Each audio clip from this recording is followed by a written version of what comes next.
The stage is set. Will the Redwings swoop their way into a clean sweep, or will the Tigers claw their way to Game 3? Before we find out, let's see how things shaped up in Game 1. The intensity will be ramped up a notch. It's finally here. It's playoff hockey. To be honest, they won 5-1 in a game that was not close. Turnover behind the zone. Pellerin centering play to Gow scores! Just a minute and 20 seconds into it. Off of a turnover, Dave Gow. A turnover in the corner. And Jeff the Pest Pellerin gets knocked aside. Villani banks it off the board. Steve Best with some speed down the wing. Powell going to the net. Back to Powell, and Powell knocked it down, but he couldn't settle it on his stick. Powell with speed up the center of the ice. He tried to go 5-hole. Glenn Forbes-White paddled that into the corner. Back to the left point. Powell down low. Sharp angle shot. Rebound down on the side. Forbes-White sits on top of it. Villani had his head up in the air like he had celebrated. And it's a nice save. Powell on the side of the net. And that one was a close call as Glenn Forbes-White. Powell going the other direction. They do have the man advantage. Rivers with them, drops it back to Villani. Villani cuts to the side. Oh, he had Forbes-White down. And Villani sent it sailing, and the Tigers get away with one there. White, McNair off the right side. Ryan Full shovels it towards the center. Brandon Taylor with some speed, with some intent. Tries to chuck one in on net. That goes off the back, and Curtis Villani had the puck tied up in his head to Kubik. Kubik down the other way. Full in space. Shot on goal. Rebound pops free, and that one's kicked aside. Set up. Gebert. Kubik. Kubik to Gebert. Gebert looking to shoot. Gets it through traffic. Rebounds right there. Stapleton trying to jump on it.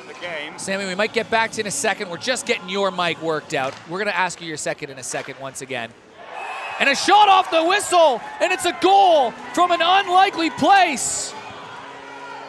Greg McNair took the shot, I think. And that's exactly the secondary scoring they need. Greg McNair. And the Tigers might have a jump in their step off the back of a McNair goal. Stapleton enters the zone. McDougall fires a shot. Rebound pops free. Villani drops it off towards Best. Best with some speed. Best in tight. Best around everybody, and a great save from Glenn Forbes-White on the leading goal man for the Red Wings. Bit of an intentional pass across the crease. Tate down low. Gow with a goal already in the game. To Wise. Wise with a lane shot and stepping in to make the save. Glenn Forbes-White. That was a nice challenge from Glenn, being very active on that shot. Just being able to play your game. Stapleton cuts towards the front of the net, and he bowled over a player and doing it to McDougall. Gloved down by Tyler Leeming. He goes up the middle of the ice. Leeming with a danger shot. That got tipped, and Glenn Forbes-White back to even strength. Chipped across the neutral zone, and Steve Best out of the penalty box. In all alone versus Glenn Forbes-White, and Glenn Forbes-White, they score! Glenn Forbes-White made the initial save. He can't believe it. And Steve Best is right out of the penalty box, and he puts the Red Wings right in the lead. That's a nice finish from Stevie, but a great example, or a horrible example for Tigers. When you're on the power play, you gotta know the clock.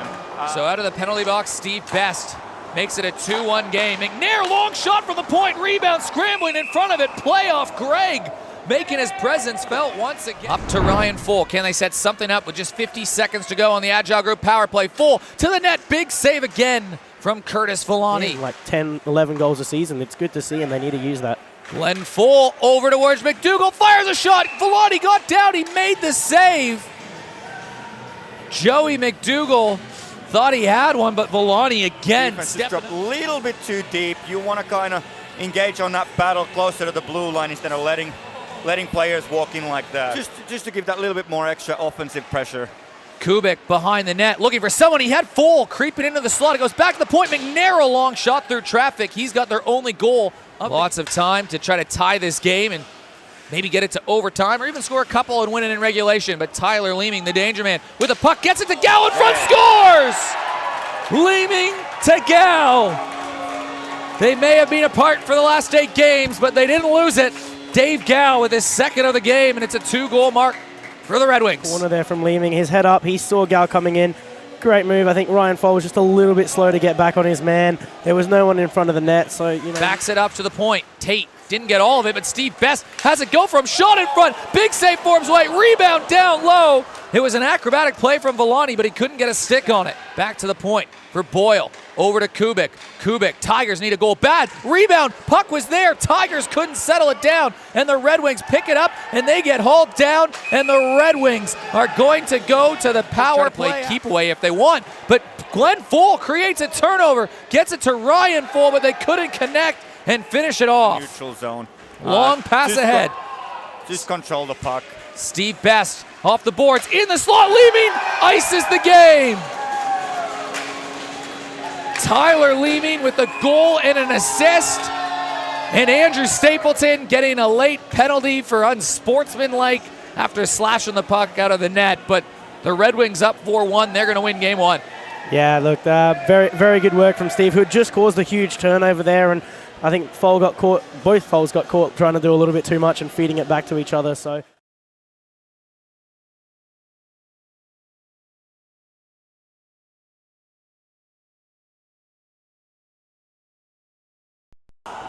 The Tigers are on the ropes. The season is on the line. It's a best-of-3 series, and the Tigers are already behind 1-0 versus the Red Wings. Eric Balnar, joined by Adelaide Adrenaline goalie, Adelaide Adrenaline coach, Sammy Mantier. Gentlemen, thank you so much for joining me for this broadcast right here on NITV on beautiful Ghana land. Boys, we'll keep it simple. We'll cut right to the chase. It's an elimination game for the Tigers. How do you prepare as a player when your back's against the wall? I think that's probably one of the favorite games to be in because you've got nothing to lose. You know, all the nerves, all of that you're just using to motivate you to play better. You know, you really can't get on top of each other. You need to make sure that everyone's buying into it. But at the end of the day, it's just going out there and doing everything you can because you've got nothing left to give. As a coach, do you just try to keep things simple? Yes, but also I think in Tigers' case right now, you really want to change things up as well.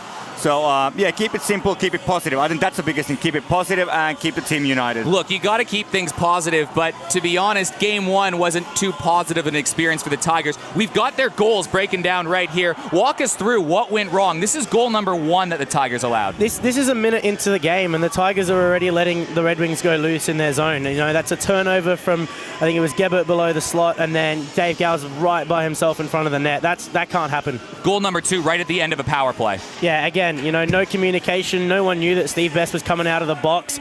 And you also see on your screen there, Gebert trying to pass through 4 Red Wing players along the ice. You know, that's a bit of a wasted opportunity and a really good finish from Steve there just to make the most of that. Yeah, and that's really important in the power play. You play the clock, you know the clock. You should know Steve Best is coming out of the box. Goal number 3, it was late in the third period. Game still in the balance, and... Yeah, this is very unbalanced from Tigers. So Greg McNair goes to the puck in the corner, and as we make the pass, the 2 closest players to net is 2 Tigers forwards, and that just cannot happen. Goal number 4. Look, it was late in the game. Red Wings were on the power play, but you're going to see on your screen 2 Red Wings behind the defense. Yeah, and I think this is where Tigers just overcommitted to offense and did not have the legs to come back, and Red Wings made them pay. Look, we're hanging on the Tigers right now. So where do they go from here? What do they do to make these adjustments to keep their season alive? Well, as we said in the last game, it's really, you got to mix it up a little bit. Whether it's on the roster, changing who plays with who, or just on the ice. As Jeremy said, the turnovers, you got to eliminate those. But look, players to watch. If top guys aren't like Ryan Full, or like Ryan Full aren't scoring, maybe you got to look to a depth guy like Tyler Boyle. Tigers 9-1 when he scores in games. Yeah, often in playoffs especially, the top players, they get marked out of the game, and the Red Wings have done really good on that. And you look at Tyler's stats, the potential is there. So now it's just got a young man or the other kind of depth players. It's their chance to shine. Meanwhile, in the Red Wings, look, this isn't a depth player, but it kind of feels like it. He missed the last half of the season with a calf injury. Back in the lineup. He actually returned in the middle of the last game. Tyler Leeming. goodness, what a difference he makes. He is a difference maker, and he's really come in and rounded that Red Wings lineup out so well. He's played with Gal and Pellerin for years now. He's an impact player, and people are calling this kind of season a soft season from Leeming, but he still manages to get over a goal per game. He came out, he did what he had to, and he's going to do that every game. He's consistent, and he's just such a quality player. A multiple-time MVP winner of the local competition in Tyler Leeming, originally from Canada, moved over here, impact player for sure. Look, playoffs also, a lot of the time, it's a very simple game. The most important player on the ice usually is the goaltender. Can the goaltender outperform what they're normally doing? And you got a top-class matchup tonight in Glenn Forbes-White and Curtis Villani. What do both of those goaltenders bring to the picture? Well, for me, Glenn is a really, really solid goalkeeper. And he will back the team, and the team should be playing still relaxed in front of him. The couple of tough losses really has not been on Glenn. That's a look at Curtis Villani. Jeremy, you were going neck and neck with him all season long statistically. I think he finished with a .936 save percentage. You finished with a .938 save percentage. So there's really not much between you statistically. He had an amazing season. Were you guys pushing each other along all year long? Yeah, it's great. This season we've had 5 amazing goalies in the league, and it kind of helps because everyone is on their game. They know that if you come out and play a poor game, it's a very good chance the other team will beat you because the goalies in this league aren't letting up anywhere near as many goals as they used to, and Curtis has done great, keeping a goal against average of below 1.6. That's amazing stats for a goaltender. Stage is set. It's pretty simple. The Tigers need to win this game to force a Game 3, which would be on Sunday afternoon. The winner of that goes and plays the Jokers. Gentlemen, I have a feeling we're going to have an edge or a vibe about how this game is going to go based on the first few minutes. Is that a fair assumption? Yes, and I mean, you look at the last 2 games these guys played. Granted, one was regular season game, but first goal was scored very early on, and especially the Tigers really need to make sure that they don't concede again early on. But yeah, first 2 shifts, you get the momentum, you get the strength, and you control the game. It's really, really hard to change. Conceding early is an interesting point. The Tigers have only scored the first goal in a game 9 times this year. They've only lost one of those games where they have scored the first goal of the game. Red Wings, equally as important. They've scored a first goal 15 times. They're 13-2 and they score first. For all these weird stats, analytics, everything you look at, it's amazing that a stat like scoring first can have such a bearing on the game. It does, and obviously the Tigers have done a pretty decent job of coming back from behind against smaller teams, but it's really interesting when you look at the matchup between ourselves, the Red Wings, and the Tigers. It's very often that the team who scores first wins the game. I can only think of one situation early in the season where the Tigers scored first, but we came from behind to win. That momentum, that dictating of the play, teams get frustrated at each other, and you're feeling it. You go up by a couple goals in a big game, especially late in the playoffs, and you just keep riding that momentum. We talked about Tyler Boyle and Tyler Leeming. Who are some guys that we should look out for that you want to see as a coach of the adrenaline, scouting, maybe even for the pro league? Who do you want to see elevate their game in an important instance? Well, I'm going to take from the Tigers, and I mean, Showtime is showing up. But the 2 players that I really need to see step up is Jan Kubek and Ryan Foll. Jan Kubek, one of the assist leaders all year long. Ryan Foll, one of the kings of scoring goals in the competition, but he doesn't have any points versus the Red Wings in the last 5 games. That brings us to our keys to victory. Let's start very simply with the Tigers, their keys to victory for the games today.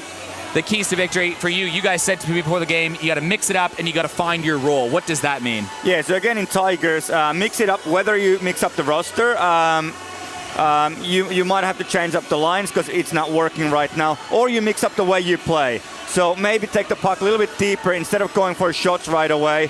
Control the play and find your role, especially on power play. As a coach, I look at the Tigers' power play. I don't know who's setting up. I don't know who's looking at scoring. There's no real role. So everyone plays their parts, and that's how you get things happen. Yeah, and for the Red Wings, I think they've done exactly what they've had to the last 2 games. Granted, one was a regular season game, but they've kept to their game plan. They've done exactly what they need to. So, keep that intensity up. Obviously, you need to be prepared. The Tigers are going to come out firing. They've got their backs against the wall. They've got absolutely nothing left to give. If they lose tonight, it's all over for them for the season. So you're going to look at guys like Best to be able to handle that pressure and that kind of intensity that the Tigers will bring. But this top line especially that we see from the Red Wings, they've done such a good job of keeping up the tempo that there's no doubt that they will be able to match that. And it's really exciting to see how it's going to match up tonight. Tigers versus the Red Wings. The Red Wings lead this series 1-0. No changes in the lineup for either of these teams. The Red Wings even brought up a couple players from A grade that really did not look out of place. Guys like Cameron Cook, Nick Petter got some ice time last time. Steve Best on the ice for the Wings. He scored in every game versus the Tigers this season. The Tigers, though, surely looking for some sort of response to show what this team can do. Remember, they won 10 games in a row to put themselves in this position earlier in their season, but they have not been in good form lately. It is the Tigers, it is the Red Wings, live on NITV, a spot in the grand final almost on the line. Boys, final thoughts? Well, just one quick thing I just noted is they've put Morris O'Hanley in forward here, so this could be an interesting way to start the game. See if he stays that way for the rest of the game. Morris O'Hanley normally playing defense all season long. Great spot, Jeremy, as Zac Boyle, the Team Australia player, plays it into the corner. They're going out with some big bodies, and Morris O'Hanley, Jai Sarchich, and Joey McDougall. That is something different right away from the Tigers. Yeah, and that is definitely done for a reason, and there's the reason. As Morris O'Hanley bangs into a player behind the goal, Tom Tate took a tumble, and Mitch Villani, just named a coach of the Pro League, tried to play it out in the zone, and it goes back to Adam Wise. Adam Wise last year played in a grand final with the Falcons, looking to get back to his second straight one. He did win a couple championships with the Red Wings not just a few years ago. Jan Kubek, a player you're looking towards, Sammy Mantier, to have a big game, but a puck is turned over, and Nick Powell, the Italian, right side, poked away, and Greg McNair pushes it forward. Here's Kubik with some intent, throws one at Curtis Villani, and he's in the game with a shot, and I think the net might be off the berries, or I think they're calling it because they want a timeout because there's still light. You can see it on the screen. The ice arena still has their flashlights and their strobe lights going. That's got to be distracting as a goalie. It is. And I think that'll be good because the Tigers have definitely stepped up the intensity and they've come out firing this game. So it'll be good for the Red Wings to kind of just settle that down a little bit. It was interesting to see how they started the game with that hitting line, but it worked. They came out, they set the tone, and that foul line came out on a good transition and got another shot on goal. 19:02 to go. They're going to just reset this at the center line. The lights are still going off at the ice arena. This is South Australian hockey at its final. Look, at least they're stopped now. They're not spinning around anymore. That's good to see. How's this for technical issues? On a nationally televised game, you'll love to see it. Absolutely. Never a dull moment. No, well, I mean, it's just because they know the show's coming tonight, and they're trying to do what they can to get that hyped up. But no, this will be an interesting way to see how the teams reset because it's only a minute into the game, but last game we saw only 30 seconds after this that a team had already scored. So this kind of breaks that down. We see a different matchup with that second line from the Red Wings coming out against the top line from the Tigers. Starting with Jai Sarchich and Morris O'Hanley was probably not something I honestly would have expected. That has to be just an energy thing because production-wise for goals, combined one all year, and that was in the second game of the year. Yeah, no, that's two players that really enjoy playing body and playing physical, so that was definitely done for a reason. Interesting to see if that line stays together for the whole game. Could a stop like this take the goalie off of focus? Like, what's the preparation pre-game, Jeremy, when you're trying to get into a game and now this isn't supposed to happen and you require focus? Yeah, and every goalie's kind of different with their personality, so some will handle it well. You saw on your screen earlier, Curtis Villani was still moving around his net, making some pushes and things like that, just to keep himself active. Every goalie's different. Like if you look down at the other end at Glenn Forbes White, obviously we can't see that on our screen, but he's kind of just standing there, shaking his head around, trying to keep his head focused, and Villani's kind of skating around. Like they're doing different things because they're different goalies. So this might work well for one, well for another, and completely tear apart another player's game. This is a very interesting, for lack of a better word, start to the game. There's a whole lot of hullabaloo happening at the ice arena, and it's not for action on the ice. It's a couple technical difficulties around the place. Yeah, and almost getting a second start. So again, it's interesting to see how the teams react. Both teams' first line or starting lines, they got their shifts out of the way, and now get the next guys in. Here we go. Restarting again. Although, would you With a go nice back to the same reception from start? the crowd. Would you start the same way you did just before? Now that Probably we've had a not. little break? For me, get every line in the game first. Take two, 19 minutes to go, 1 minute in. We already had a longer delay than that, but we're back underway with game 2 of the preliminary final series. And there's Brandon Taylor. He's throwing his body around, but here's Jeff Peller, and he made himself known as the Pest this year after just that agitating style of play to get under team skins. Bill Newbound flicks it forward to Dave Gow. 2 goals in game 1 with space. Walks in, fires a shot. He had a natural screen in front of him, and he just missed the net. Taylor clanks off his stick, and it's grabbed by Bill Newbound. He's been really sure-handed this series. Chasing another championship, a 4th championship with the Red Wings. Back in the corner. Newbound was a Tiger 10, 11 years ago, but he was a goalie, wasn't he? Yeah, Bill started out as a goalie, and not quite as good as Jeremy, but showed some potential there. I'd say he's probably a better goalie than he is defenseman. Ooh, shots fired for Bill Newbound as this one goes all the way down, and it's an offside call. Jeff Pellerin a little off the mark. There's a look at Glenn Full on the screen. He's played a few big games in his lifetime before. 59 years old playing in this competition. Yeah, and I mean, what a career. Just what a career. Yeah, I mean, the Tigers team have got such experience and such leaders and guys that have played all over the world in such different leagues. So it's interesting to see how those guys handle this kind of game. Zac Boyle, believe it or not, one of the most games played on the current roster for the Adelaide Adrenaline. And he's just, 23, 24 years old. He's been in that program for a long time. Dylan Wallace creates a turnover, chips it all on the boards. And Joey McDougall plays it off the boards, and he gets it to the captain, Andrew Stapleton. He plays it forward, and it's picked up by Adam Wise. Wise has that puck tipped away from Tyler Boyle. Morris O'Hanley playing forward, tries to cycle it around the corner, but nobody there in support. Cam Cook chips it forward, and there's Tyler Boyle running into a man. Tigers finishing their checks early on in this one.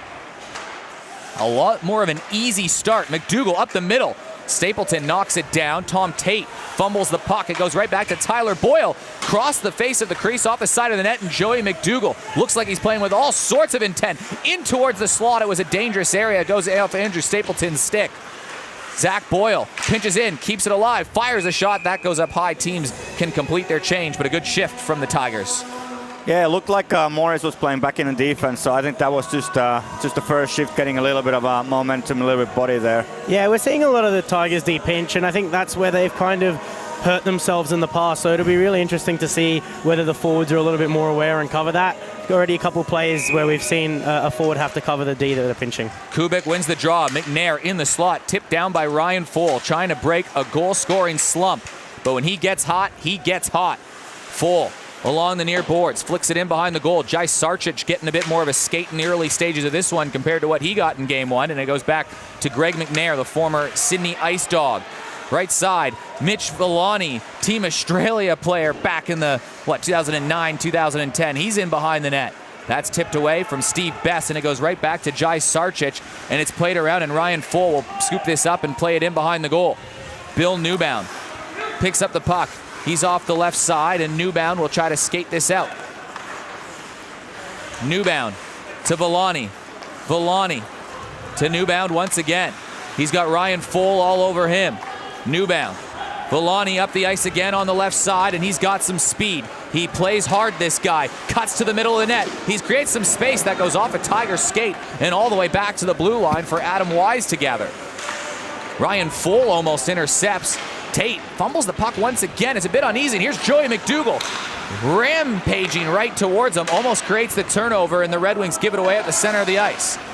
Ben Gebert swivels. Backhanded pass. Tyler Leeming, just his second game back from injury, trying to hold on to it. Works his way into the zone.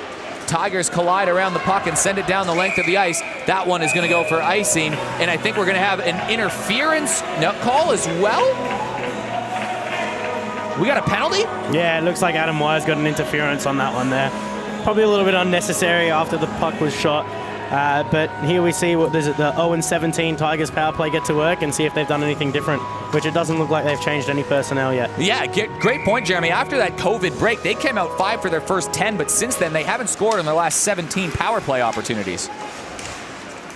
Ben Gebert trying to set things up. Trying to look if Tigers are doing anything different with personnel on the ice, but it's the same 5, and it's a shot! Zac Boyle, did that go in? That was off the side of the net. That was close. Zac having a look.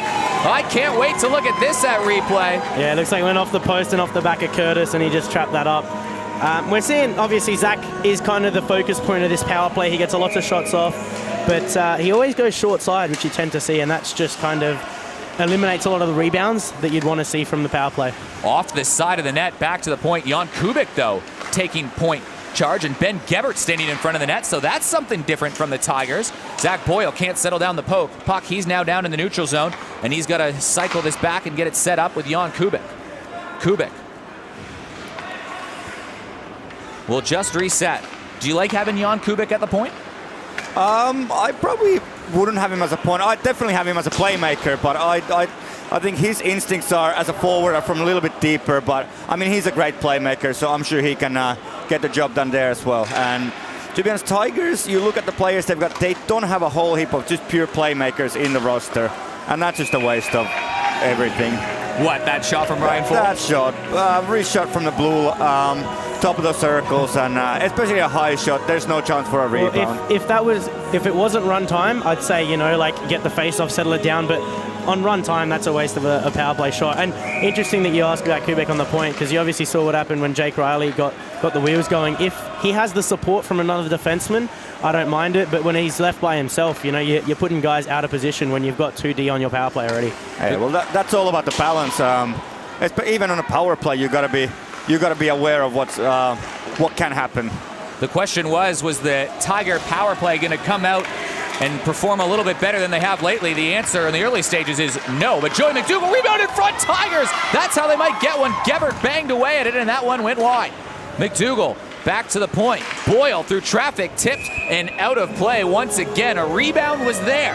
Yeah, and look, there was a few things that happened a little bit differently. So even Zac's one-timer, that wasn't quite as deep as we saw in the last couple of games. So that's a good angle to take a shot. And yeah, having Kubik dishing pucks from the point, that's not necessarily a bad idea.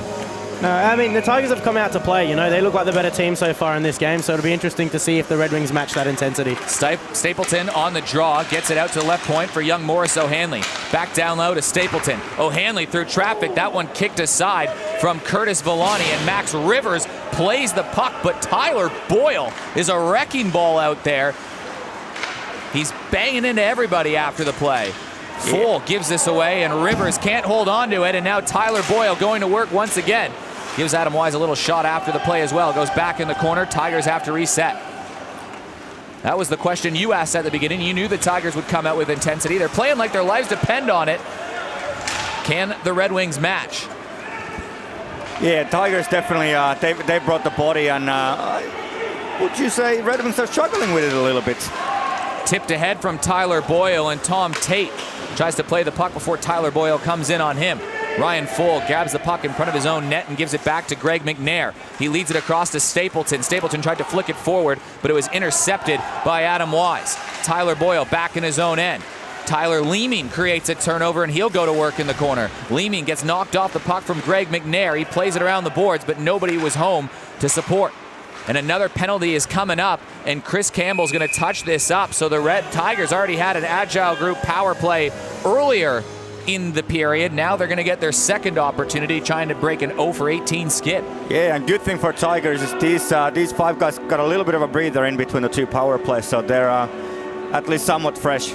Yeah, and that's the one disadvantage the Tigers have right now, is they don't have as many numbers as the Red Wings do. You saw that Red Wings third line get a skate out. These guys are going to go out, do their job, and when it gets later in the game, that'll make a big difference. Draw one crucially by the Red Wings, and Chris Campbell, the rookie, will play this around the board. Zac Boyle skating to try to keep this one in, grabs the puck, flicks it across. It was a dangerous one, but Kubik is there first. Goes over the stick of Villani. Full, swivels, turns, trying to look for a lane. Back to the left point, to the Czech, turned Australian, Jan Kubik. Kubik through traffic, puck in the slot, scores! Ben Gebert bangs it home. Jan Kubik sets it up, and the Tigers hit the front. Yeah, that was good patience from Jan on the point, keeping the puck with composure, and just what you see, there's a 2-on-1 now for the Tigers on the slot, and that's what you want. Shooting from the point is not a bad thing, but there's got to be an idea. So that's a 2-on-1. I think it was Fola and Benny Gebert against Chris Campbell. So if you get the puck there, you're pretty strong. Who swiped that in? Fowler. Was it full? Yeah, and this is where we talk about those shots from Zac Boyle that were going short side weren't creating many rebounds. When you put them to spots that are going to create those rebounds that are back in the slot, that's when your power play starts working. So good to see that Tigers power play finally get off the mark. Red Wings have one win in the 6 games they've allowed the first goal. So that stat tilts the balance in favor of the Tigers. Ryan Fohl breaks a 5-game scoring slump versus the Red Wings. Quick shot on goal from Villani, rifles around the corner, pinching in is Tate. Tate plays it up high. It took a funny bounce off the Tiger goalie. Nick Powell back down low. This is a good response on this shift from the Red Wings. Right point, Tate chips it forward. BT, Brandon Taylor, he's been throwing the body around. He gave a late last second shot. Back down low, Steve Best in the slot. Someone was pinching down low as Villani trying to grab it. And finally the Tigers sprawl and get this back out to the neutral zone, and the Red Wings rather will have to reset. Well, we asked at the start of the game which team is going to control the start, and I think the first 10 minutes, 12 minutes, it's definitely been Tigers. Yeah, they've definitely outplayed the Red Wings so far, and they're well deserving of the lead. Draw in front, a giveaway in front of the net, shot on goal, scores! A turnover, and Dave Gow slides one in, and we're all square. Yeah, that came pretty quickly. Horrible place to have a turnover, but again, that 2-on-1 on the slot, where is the defense? Yeah, no defense to be seen. It's a winger trying to battle against one of the best guys in the league in terms of grindy players in front of the net. You know, the Red Wings have their system. It took them a while to get going today, which was the one surprising thing. You know, they struggled to match the intensity as at the start of the game. But the Tigers can't get one goal and just let off the gas either. Morris O'Hanley probably going to want that one back, but here comes Joey McDougall, and he's flying out there tonight. Play in front. It was a dangerous one in the slot. O'Hanley pinching down low, nudged off the puck. Chris Campbell will get there first. Pellerin lobs it towards the center. It's scooped up by Tyler Leeming, and here's the dynamic duo. Leeming with Gow. Leeming to the front of the net. Scores! The Red Wings are in front! Tyler Leeming makes it 2-1! That's a nice bit of composure from Leeming once again. But I think one thing, and this is a problem with the Tigers defense, they are, for all the experience they've got, they are not very mobile. They are dropping very deep. That breakout from Red Wings, and that was way too easy, and Tyler just walked the puck in. Great composure, but should not have that much space in the offensive zone. No, I think O'Hanley did his job to take away Gal from that play, but there's got to be a point where if you see a guy coming into your slot, regardless of whether the other defenseman's kind of covering him, you can't give him that kind of lane. So I think both of them miscommunicated, and that's both goals where both have been out there. So yeah, as a deep pair, you've got to work together. And really disappointing because the Tigers had controlled the game so well, and all of a sudden they've thrown it away. So this is where that leadership needs to come into it. The Tigers didn't have a lot to feel good about after game number 1. They earned that first goal. They earned it well. They had something rolling, and within a matter of a minute and a half, after the Tigers hit the front, the Red Wings respond with 2 goals by virtue of that duo, Dave Gow and Tyler Leeming, who have been doing this for years in this competition.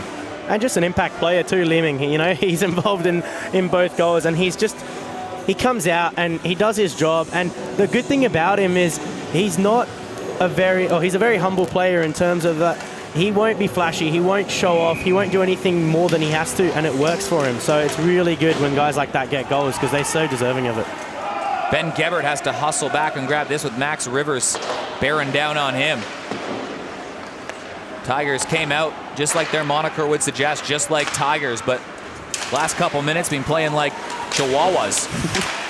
Sarchich chips this down, and he gets knocked down in the corner. It's grabbed by Joey McDougall. McDougall trying to cut towards the net, but 3 Red Wings converge around him, but McDougall steals the puck back, throws it in front of the net, and it's intercepted. Max Rivers works his way down the ice, plays it around the boards. Steve Best will be there first for the Red Wings, working against Greg McNair. McNair steals the puck away from the Red Wing captain. And Andrew Stapleton was trying to skate it up, but Villani will keep it in. Tigers bank it up the boards all the way down the ice, and Bill Newbound, calm, cool, collected, chips it off the right side. He was looking for Nick Powell. Smooth skating Zac Boyle, right side, burns one. Oh, and he gets hit and laid out by Mitch Villani, who sticks the hip right into him and sends the star defenseman flying. Mitch Villani is the coach of the Pro League team that he's, well, we'll see if he's looking at signing a player maybe like Zac Boyle. Who would you, Sammy, you're named as a coach as well. Yeah. Any word on kind of players you're looking at? I am very, very scared of Matt Lothian, who's my general manager, so I don't know how much I can give away. But look, it is one of those things that when this many quality players are available, you want to have a bit of a strategy, and I'm assuming every GM, every coach has a little bit of a different strategy as well. Well, through all this, Zac Boyle actually takes a penalty, so the Redwings, who found a little bit of form on their power play last game, now have the man advantage for 2 minutes or less. It's an agile group power play. Tigers 1 for 2 today. Shot in front, dangerous puck in the slot, and the Tigers will play this out by the hands of Morris O'Hanley. So the Red Wings on the power play until about that 140 mark on your television screen. Can try to make it a 2-goal lead after what was such a great start from the Tigers. Yeah, let's see. Steve Best has done a great job quarterbacking the power play lately. Haven't seen him in that position before, but really has taken it. Leeming down low behind the net in the corner, right side to Adam Wise. Wise flicks it back down low, goes over the stick of Steve Best, and it just gets kind of jammed up along the boards, but Dave Gow will be there first. Gow bumped away from Greg McNair, kicks it to himself, tries to shovel it out, and it puck almost popped free, and finally the Tigers will slap this down the length of the ice. They're through the first minute of this Agile Group power play. The one good thing about the Red Wings power play is they've got 2 units, with Steve Best being the only guy who stays out for both. So if one's not working, you've got the option of sending another group out there, which is what we don't see from the Tigers. So it's really good to watch these guys come out, do a minute and a half shift, and then swap out for guys that are fresh and can make a difference for the last 30 seconds of a power play. Leeming cycles it down to Powell, and this one's chipped away. Stapleton plays it forward, and it goes back in the zone. Just over 2 minutes to go, but goals from Ryan Fohl open the scoring. Dave Gow, Tyler Leeming put the Red Wings back in front, trying to get another one on this penalty to Zac Boyle.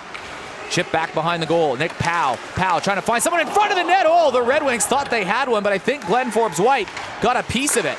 Villani, quick pass off to the left side. Rivers around behind the goal. Villani once again nudged off the puck from Ben Gebert. Centering play. He was looking to connect with Max Rivers. Joey McDougall lays the body after the puck goes to the right side. Penalty coming to an end. That one was bouncing. Glenn Forbes-White has to get down on it. That took a funny hop, skip, and a jump. And Glenn Forbes-White makes the save, and now a little bit of commotion. And that's where the Tigers' frustration will get the better of them. It looks like Joey, he might have even called a penalty on that, which is pretty disappointing. For Joey? No, Joey Rezek's calling a penalty. It looks like he might get both, but that's not one that the Tigers will want to take in front of their net. No, it looks like just roughing, so another Red Wings power play here, which really isn't something. No, it's Max Rivers. I think both teams got a penalty, Rivers and McDougall. Rivers and Fohl. Yeah, so the minutes ago it'll be 4-on-4, but you probably, if you're the Red Wings, you trade Rivers for Fohl to be off the ice for a 4-on-4 scenario. Take away a guy that scored 24 goals this year. Looks like it's Glenn, but he probably Glenn could score more than 24. Right. It's Glenn Fohl. It's the wrong Fohl. There's Glenn and his son Ryan. There you go. There's my one mistake for the night. Cam Cook, left side. Bill Newbound behind the goal. Trying to cycle it back to Dylan Wallace. Throws it in front of the net. Tigers can't quite hold on. Glenn Forbes-White will freeze up the play with 42 seconds to go in the opening period. But look at this faith from Red Wings coaches. 4-on-4, you usually play with your top players, and especially when it's a stop time, and they dig out the third line. And they're not only out there, kind of playing the game. They've kept the Tigers' top line in their own zone so far. Absolutely, and they've earned that ice time. Jan Kubik chips that away, and Bill Newbound plays it forward. Dylan Wallace swipes at it and puts it back behind the goal. Tigers trying to get settled with just 25 seconds to go in the opening period. Full to Gebert. Right side, tape to tape to Ryan Fohl. Gets it back to Kubik. One last chance to set something up. Kubik tries to drag it, and he gets the puck back. Kubik, puck on a string, fires a shot through traffic, bouncing disc into the corner. And Ben Gebert will chase after this. Gebert trying to hold on to it. They will freeze that up.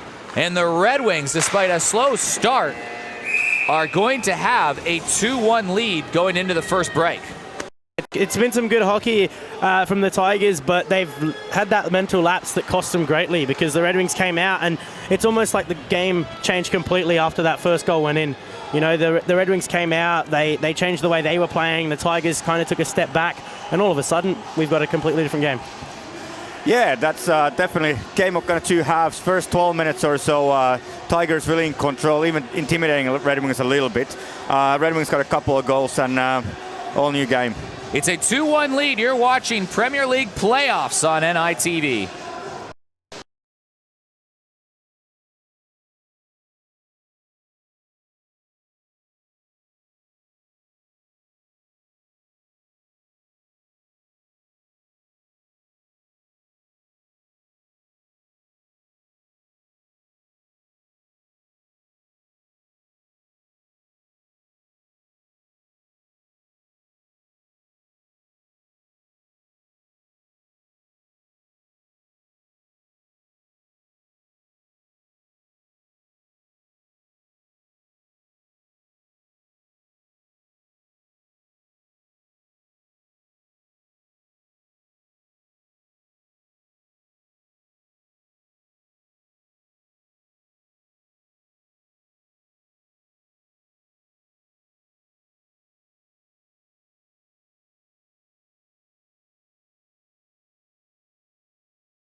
Two-1 lead for the Red Wings after the first break. Sammy, we were talking in the break. You're not that impressed with the structure of the Tigers. No, Tigers first half they played well with the intensity, but yeah, the structure really, the balance on the lineup, as in.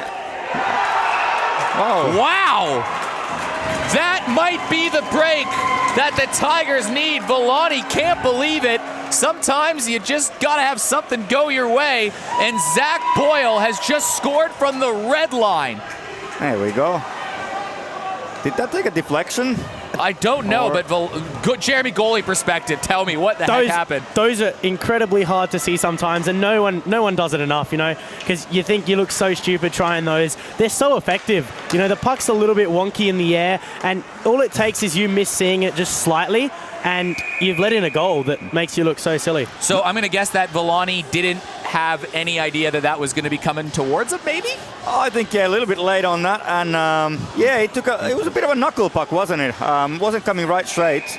Yeah, an interesting start for the period. Wow. So this game takes another turn as the Red Wings get a goal from literally the most unexpected place on the ice.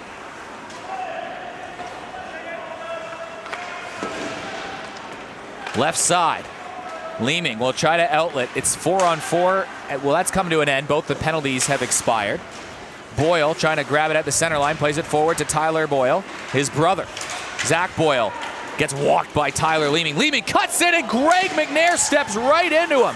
Gal gets a shot on net, but that was a big hit from Greg McNair on Tyler Leeming, who was cutting towards the net. McDougall flicks it forward. Stapleton tries to settle it down. It's grabbed by McNair, but right behind him to pick his pocket was Dave Gal. Back checking McDougall.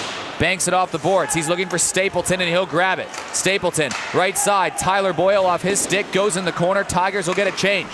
Tyler Boyle pushes it towards himself. Nick Powell back in support. He boils over Tyler Boyle. Chris Campbell trying to hold on to it. Campbell playing in his first season as a 17-year-old in the Premier League competition. And he's being needed after an injury to Ryan Rentala especially. Gebert through traffic, tipped away, and another big hit. Tyler Boyle pushing absolutely everything, but it's Mitch Villani going the other direction. Villani out wide on the backhand, working against McNair, kicks it to himself. McNair slams him into the boards, but Villani gets it back. He had Powell standing in front of the net. Tyler Boyle chips it forward, but I think he's just run out of a little bit too much gas as the Red Wings will reset. They could be away here. Nick Powell working against two Tigers, throws one on net. Glenn Forbes-White couldn't quite control that. What is happening at the Ice Arena tonight? Steve Best back behind the goal. Ben Gebert corrals it, plays it right side. Gebert recoils the puck after he turned it over, and he'll lob it forward. That might go for icing. No, it's waved off. Tom Tate picks it up.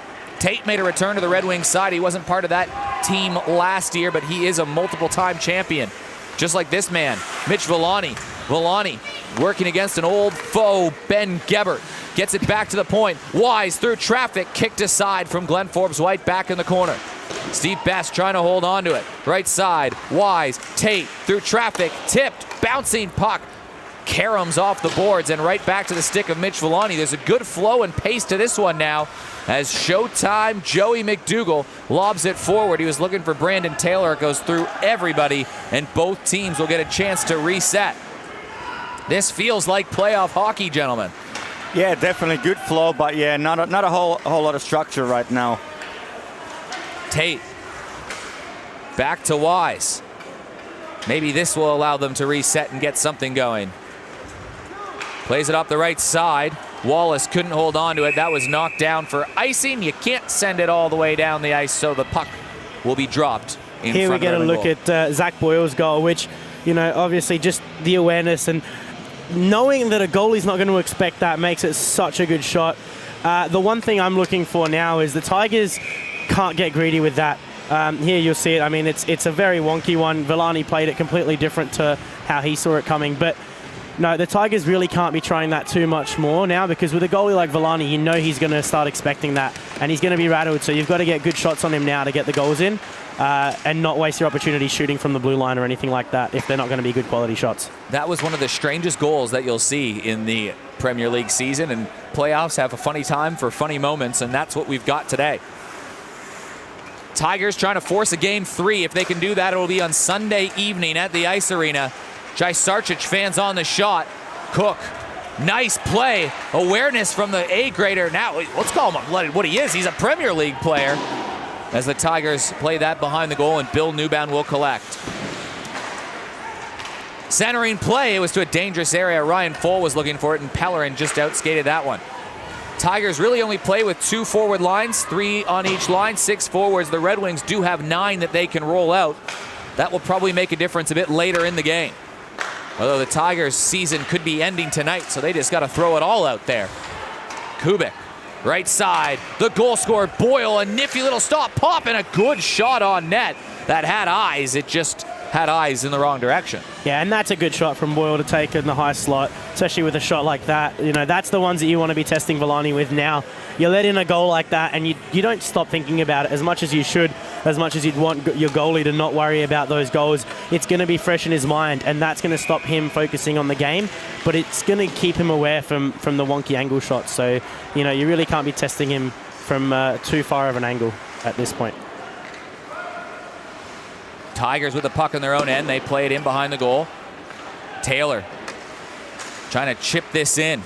McNair can't hold the line, and now it's a 2-on-1. Here's Leeming. He's got Pellerin with him. Leeming with a shot. Rebound was there. Pellerin had it jump over his stick, and Ryan Foll has open ice on the right side, and Brandon Taylor with him. Full shot. Rebound. Taylor had a rebound. Pellerin had a chance on one end. Taylor on the other. Both teams starting to open it up just a little bit.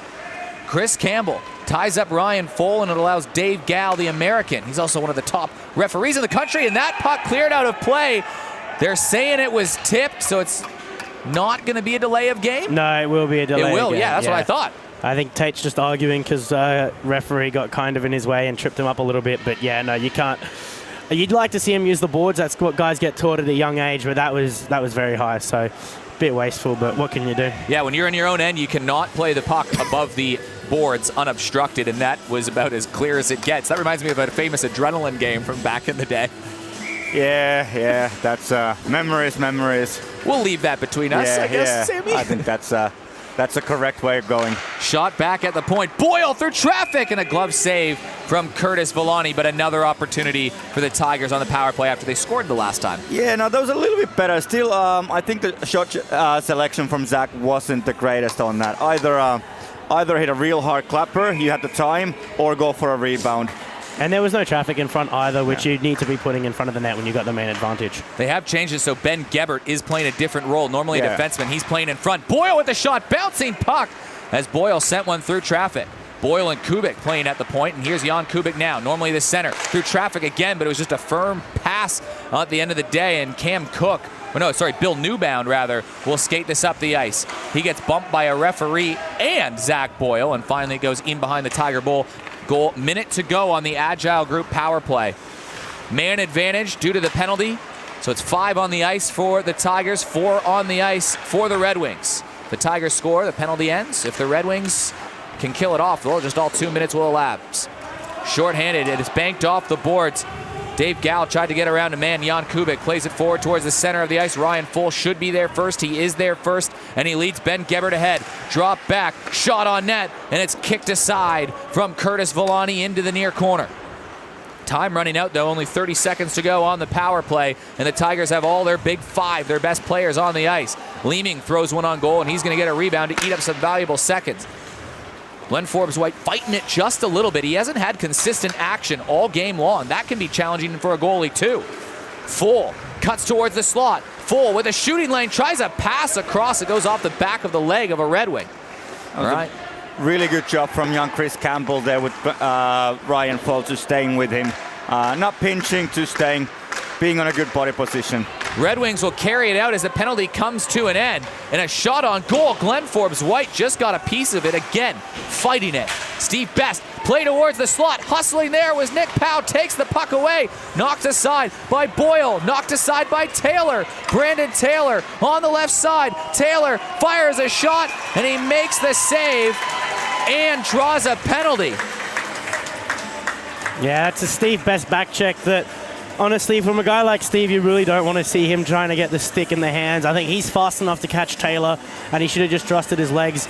It is an interesting point you make about Forbes-White. He really looks like he is fighting those pucks a little bit, and he hasn't seen as much action, which can make a difference when you're in a tie game, because all it's going to take is one shot that goes in a bit awkwardly, just like we saw on Curtis, and all of a sudden you're losing, and you're only a period away from being eliminated. Kubik back on the fourth power play of the game. Brought to you by Agile Group. Joey McDougall has a shot blocked, and that goes the other way.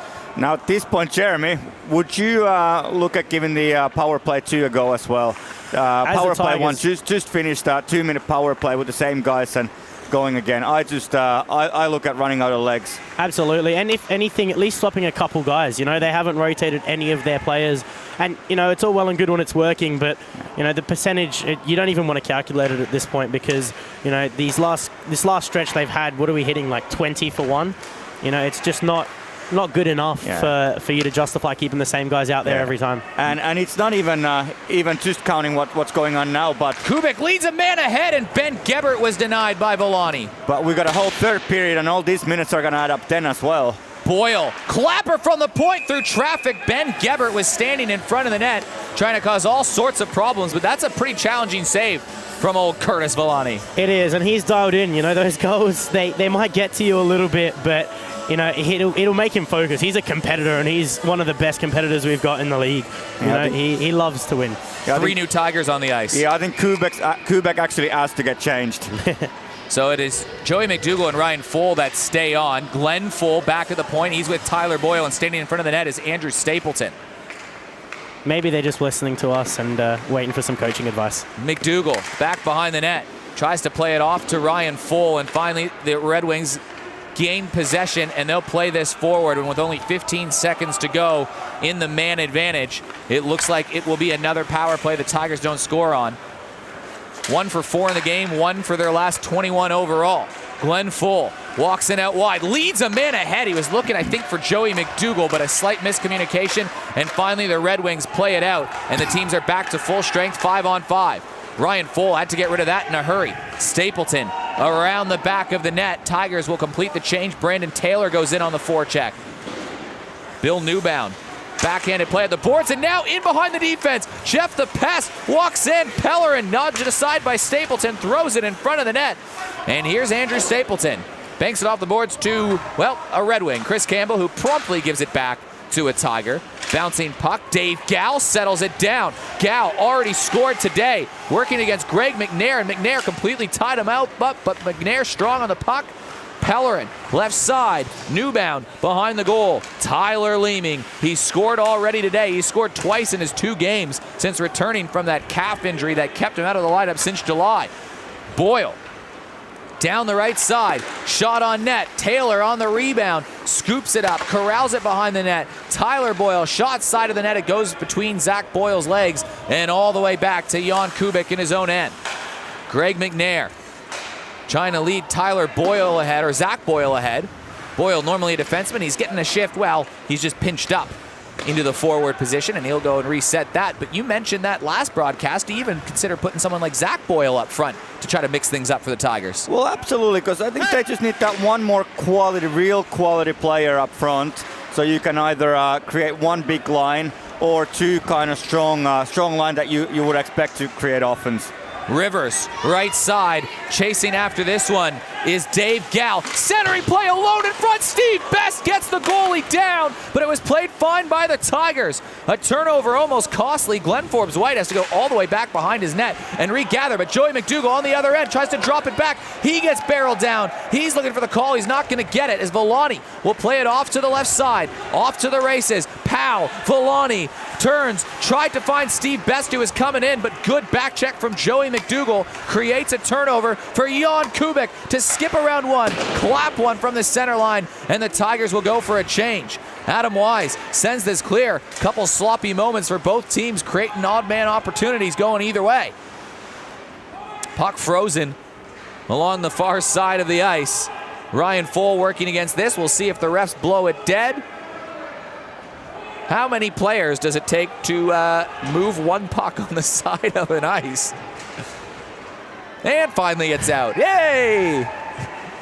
Ben Gebert. It's a good little playoff hustle there. Call it that. Stapleton banks it off the boards. Nick Powell back checking in his own end. Left side. Best off the boards. Villani grabs the puck by the blue line and drops it back to Powell, but he gives this away to Jai Sarchich, who will make the Red Wings reset and clear the zone. Wise to Tate. Oh, that is too many men on the ice. Cam Cook stepped on the ice just at that last second, and for a brief moment, the Red Wings had 6 players. This will be their 5th penalty they've taken. Just, 35 minutes into the game? The Tigers need to do better than scoring only 1 power play goal. They do. The Red Wings are just giving them way too many opportunities to do that. You know, the Steve Best penalty definitely was one that was avoidable. Same with this one, a little bit better communication. Obviously, they're not the perfect penalties where you can do much differently, but miscommunication can cost you in a game like this. A second ago, you had a shot on your screen of Bill Newmat on the Red Wings talking to Joseph Red Wings. Two of the absolute best referees that actually are in the state. Yeah, and, you know, like, guys will play the game a little bit differently and they'll ref the game a little bit differently. So it's interesting to see, you know, these guys discussing it because they are 2 of the great refs in the state. But at the end of the day, ref makes a call, and a guy like Joey Rezek will never back down from his call. Kubik will grab the puck in his own end, and he'll head up ice. Working down the left side.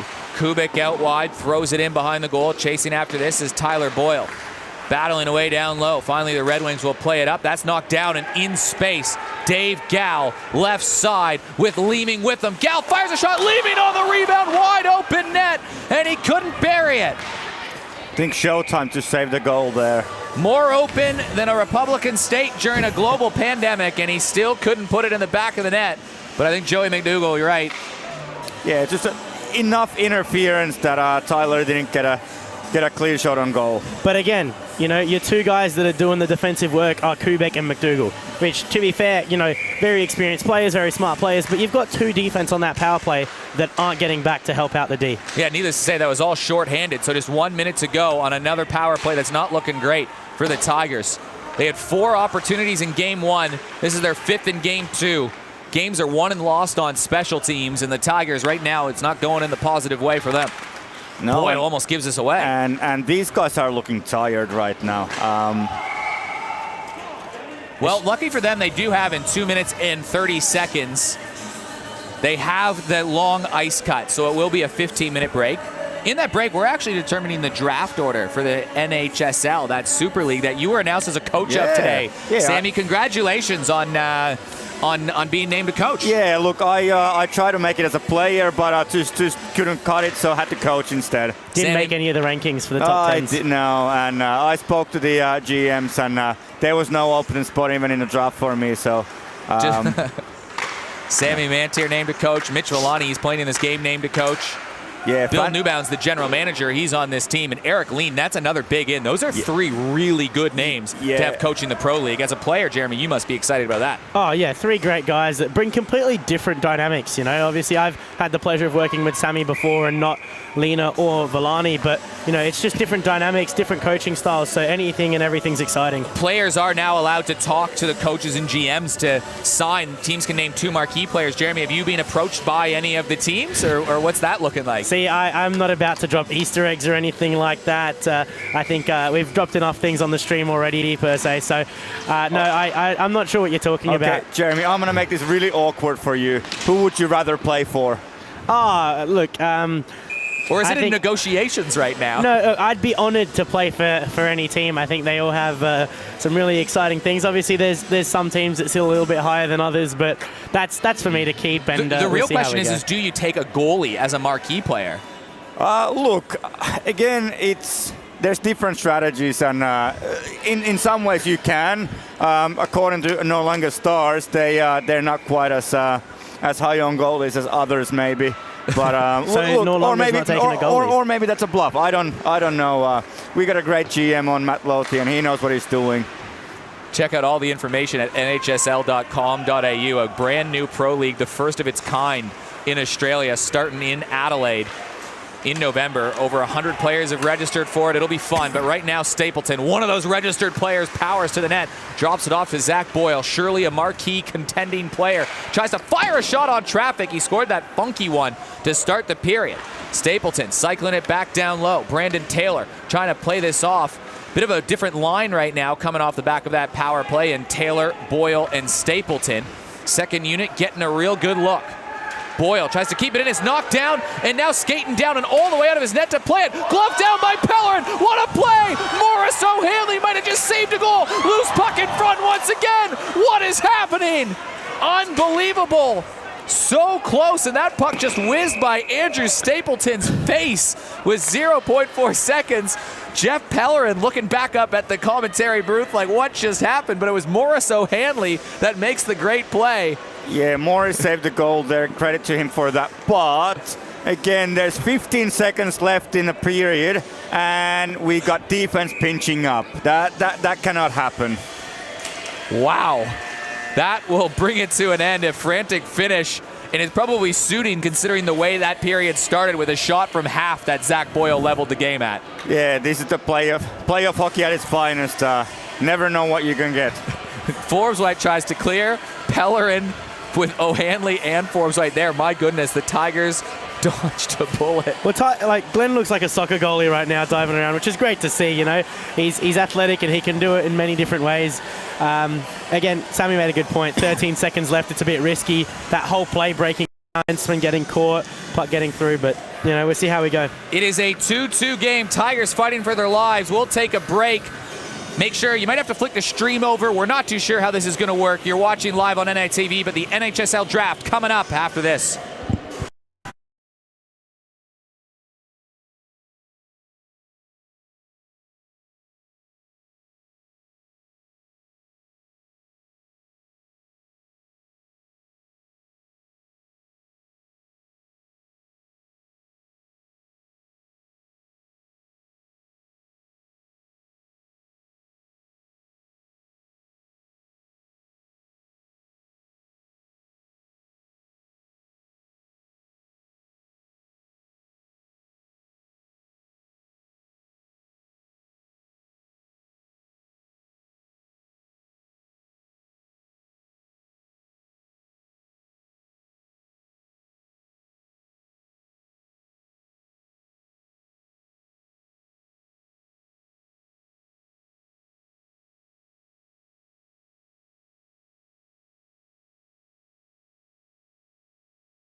We're ringside at the Ice Arena in the intermission of this prelim final game, but we're not talking South Australian Ice Hockey League right now. We're talking the NHSL, the National Hockey Super League, the first ever pro league. If you've been following all the action online, you know that we're going to have a competition, 3 teams. We've got 2 general managers here. This is the draft lottery. A lot to explain. I'll try to get through it. Tash Farrier, general manager of the Extreme. Matt Lothian, the general manager of the Noarlunga Stars. Bill Newbound, he's the Port Adelaide Brewers GM. He's playing in the game. He's not here. And Greg Audie, the legend, the Wayne Gretzky of Australian hockey. And are you going to sign as a marquee player or what in this league? Well, we're currently a free agent, so really just testing the market, and we'll see what happens. So if you decide to nominate, you would go into the draft where any of the 3 teams, like these 2, could pick you. But it's a different concept this year. Are you excited by the prospect of the NHSL? Oh, I think it's a great initiative, and I mean, Justin's done a great job with the league, and I think a lot of interest from around the country, and any chance for the guys to be able to play hockey across summer is a good thing, right? So I think it's going to be great. We'll leave it to the GMs to try to convince you to nominate for the draft, but how the draft works, teams get to sign 2 marquee players. Have you guys signed your marquee players yet, by the way? I've got a couple guys in the mix, yeah. How about you? Lothian? I'm in the same boat. We're thinking, we're tossing it over, we're seeing what we can get. So. Is it awkward if you're both fighting over the same player? Because they could choose who they want to sign with. Yeah, look, and I think that's the nature of the beast, isn't it? There's a lot of good guys out there, and so we all both want one. There's got to be some hard negotiations, I think. Oh, definitely. Yeah, we're it's competitive, very competitive. So. It's competitive. So the draft's going to go a long way. How this is going to work, it's a 3-team draft. It's going to happen in a few weeks in mid-October. We'll announce that soon online. There's 3 pucks in here. The draft order works like this. It's going to be a snake draft. So if you draft first, then you draft 6. That goes 1, 2, 3, 3, 2, 1, 1, 2, 3, and repeats throughout. Are we understood how the draft works, GMs? Yes, all good. All good.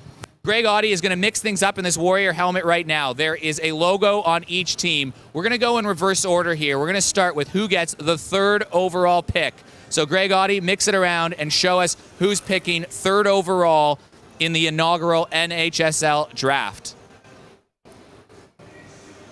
The Noarlunga Stars. So you will be picking 3rd and 4th. I'm going to jump all the way over here.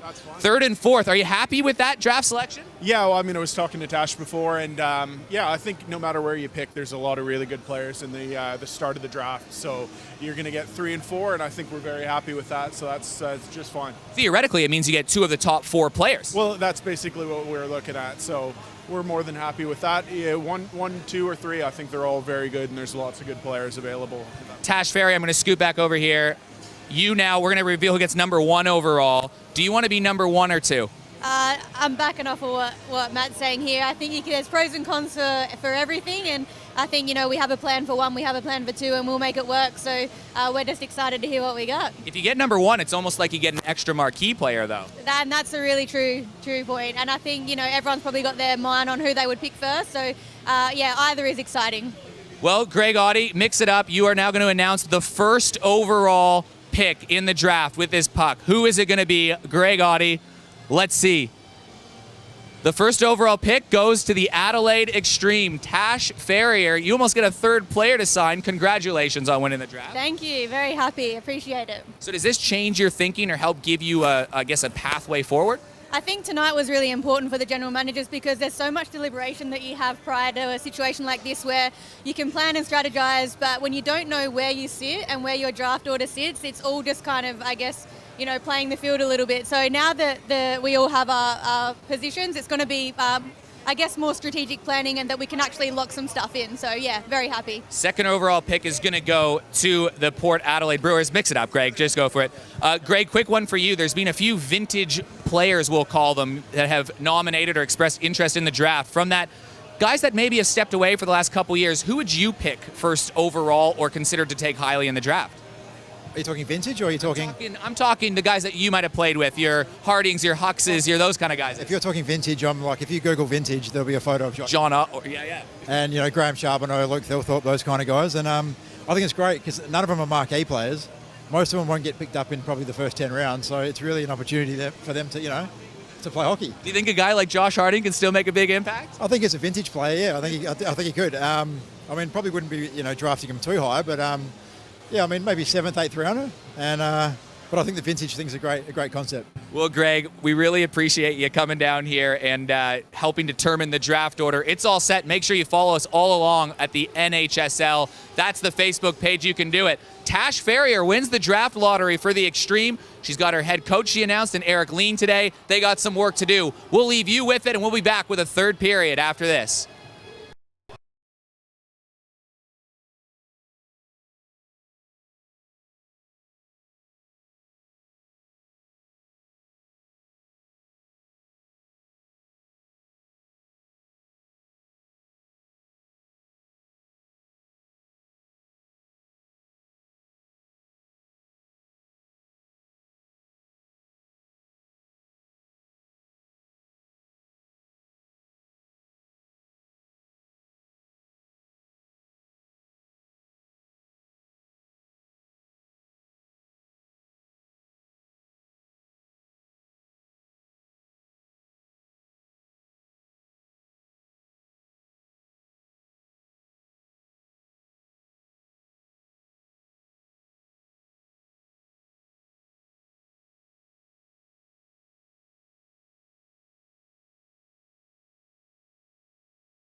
back inside the Adelaide Ice Arena on beautiful Gonalanda. Look at Glenn Forbes White. Jeremy waving at the screen at Glenn Forbes White.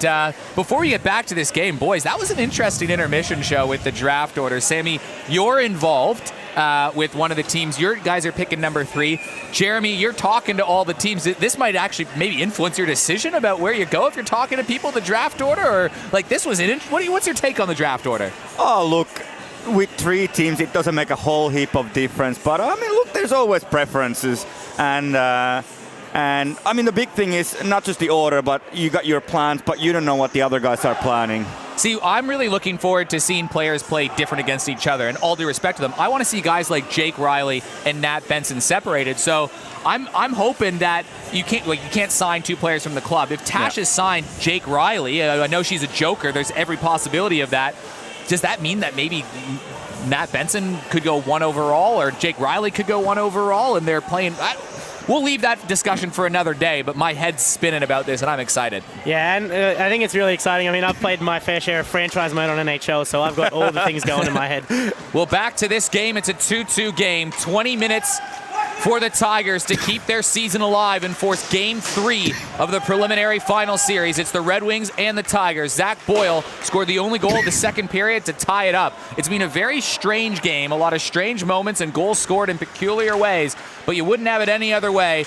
Red Wings trying to punch their ticket to play Jeremy Friedrich and Sammy Mantier in the grand final series. Joey McDougall throws it on net, chip back out, Stapleton trying to keep it in, and Mitch Villani will glove it down, and he'll play it off towards the right side. Tate plays it up, knocked down by McDougall, kicks it forward, and this one goes all the way down and will go in behind for icing. So, gentlemen, 20 minutes for the Tigers here to keep their season alive. Yeah, I think the key to me in this game now is how are the Tigers' legs. I feel like they looked very tired at the end of the second period. Can they have that second win and really kick off and play for another full 19 minutes? Well, and do you look as the Red Wings at just settling the tempo, slowing it down, and then pushing it to overtime if you can? You know, you'd think the Red Wings favor that. Jan Kubik whistles a shot by, and it goes in behind the goal. Yeah, I think, look, if I was a coach right now with Red Wings, I'd look at not necessarily settling for overtime because you never know what's going to happen there, but you're definitely not in a hurry to score. Depending, Tigers, if one team is going to get tired, it's Tigers. So as long as this game is tied, I think Red Wings got the advantage. Steve Best with the puck. He scored in every game versus the Tigers, but he had the pocket picked by Jan Kubik. He fires a shot from a similar spot where he scored a game-winning goal versus these Red Wings about 3 or 4 weeks ago. Villani, left side, working against Morris O'Hanley. O'Hanley hems him into the corner. And the Tigers are there for support. Steve Best trying to get involved. 6 games versus the Tigers, 7 goals and an assist. He scored in every single game, all 6 of them versus the Tigers except this one. Does he have a goal that might put the Tigers, or the Red Wings ahead rather, and through to the grand final? Campbell off the back of Pellerin. Newbound leads things up. Picked up by Pellerin, and he just is going to fire a weird one, but I think they were offside once again. It's going to go the length of the ice. Weird goals, weird moments in this game. Ryan Fohl scored in the first period, banked home a Jan Kubik point shot rebound on the power play.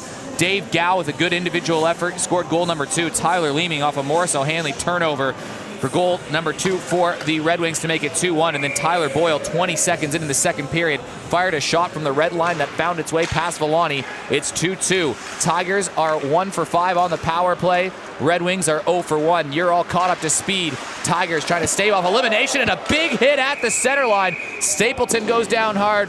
Boyle goes down hard. It's an offside call and an awkward collision. Let's look at this on the replay. Yeah, I think there's 2 Tigers players colliding with each other. Good speed from Gal, you know, he tried to force the middle a little bit, good poke check, and then it kind of just caught up. Leeming definitely pushes Stapleton a little bit there to nudge that through, but not by any sort of dirtiness to it, so. Draw outside the zone off the offside call. It's kicked back towards Campbell. Campbell had Stapleton all over him. He quickly disposed of the puck, and it goes all the way back in the corner for Tyler Boyle to grab a hold to. Boyle kicks it out on the left side. Stapleton can't hold his own. Campbell trying to chip it forward. Here's Boyle once again. Plays it towards the center line. Converging on that was his brother Tyler Boyle. Zac Boyle intercepts, enters the zone. Red Wings try to turn it the other way. Good neutral zone play by Andrew Stapleton to regain possession for the Tigers. Joey McDougall now in the corner, working hard against Bill Newbound. McDougall, nice pass to Boyle. Boyle couldn't settle it down. Boyle turning all the way back to the center through traffic off the backboards, grabbed by Tyler Boyle. Hard pass over to Joey McDougall. McDougall cross ice. Gebert, through traffic, scores! Ben Gebert has put the Tigers in front. Yeah, that was good composure from Joey McDougall on that shift and on that last pass finding Benny. Yeah, good shift down low from the Tigers. They started the period well. They set the tempo early. We're only 4 minutes and a half into it, but they've kind of controlled possession. And they've done a very good job of, and you see here Villani's not too happy either. I think you just need to settle it down a little bit from the Red Wings, and there's no reason to panic yet. Draw back at the center line, but Benny Gebert has put the Tigers back up in front. Adam Wise settles the puck down. Plays it forward. It goes right off the stick of Glenn Fole. Cameron Cook barring down on him, and he'll shovel it around the corner. Gebert, the goal scorer. Jan Kubik was diving down. It might have worked against the Red Wings. It's knocked down by Glenn Fole. Gives the puck right back to Adam Wise.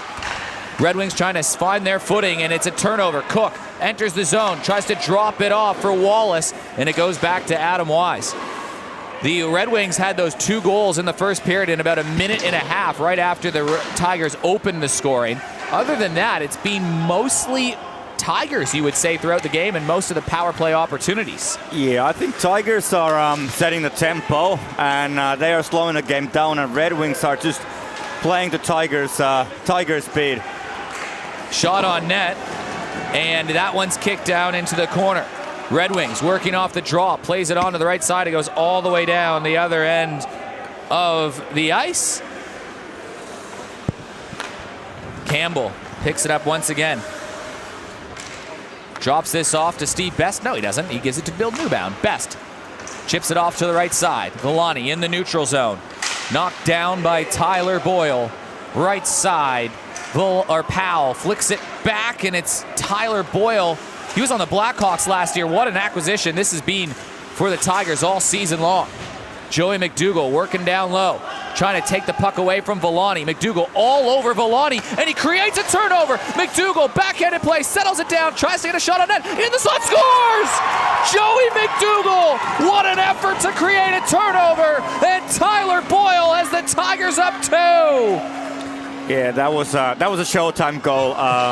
He did everything on that, and I mean, Tyler, good to be in the right position and finishing the play, but what a play by Joey. Yeah, that's great. And the Red Wings D, both of them, you have to be aware that Tyler's there. Once you see that McDougall's about to make that pass to the middle, you've got to do something to commit. That's also Joey's 3rd point of the night, his 1st goal. He's got 2 assists already, so he's just popping off when it matters. Tyler Boyle has scored, and a shot off the point. Villani knocks it down. When Tyler Boyle scores a goal, Tigers are 9-1. So that just shows how important he is when you get that depth guy going. He plays on a line with Joey McDougall. I talked to Joey before the game, and he said he was looking towards Tyler Boyle to have a big game, and that was the opportunity he needed. Yeah, and what a way from Joey to lead that line. Just a little bit different, just to talk about the outreach this game's got. I had a message just then from Ben Gavai, one of our ex-imports, saying he's watching the game live and he's enjoying it. So good to see that it's getting around and people are getting around the game today. Big shout out to Ben Guaval. That's awesome. He went back to France, I understand. He was in Adelaide, then he went to Melbourne. Now he's back with his wife in France. I believe so. I haven't talked to him for a while, but it's good to see that the people are getting around it and that the hockey's getting watched from all over the world. Well, Ben, we'll ask you a simple question. You can respond to our messages, and we'll just ask you, ça va? Ça va. He writes to me in French, so I'm assuming ça va très bien. Newbound plays it off the boards. Fole plays it forward. I'll tell you what, Ben Guaval would be a really handy marquee player or pretty early draft pick if he was still in the state. Yeah, very similar to Joey McDougall. Got a lot of skills, but really just a team player and gets everything done. Ben Gebert grabs the puck behind the goal for the Tigers. They got to be very, very careful that the Tigers don't get complacent and sit back as they touch up the puck. We have a holding call, I think. Yeah, Tigers. So Glen Forbes. right as I'm saying they can't get complacent, they're going to give a little window for the Red Wings with a man advantage for 2 minutes or less to try to cut this lead in half. Yeah, it looks like Gebert got a bit of a hook in there underneath the glove of I think that was Rivers. So good for him to draw a penalty too. You know, it's good to see the Red Wings are trusting their lines to get out there and still go do the dirty work.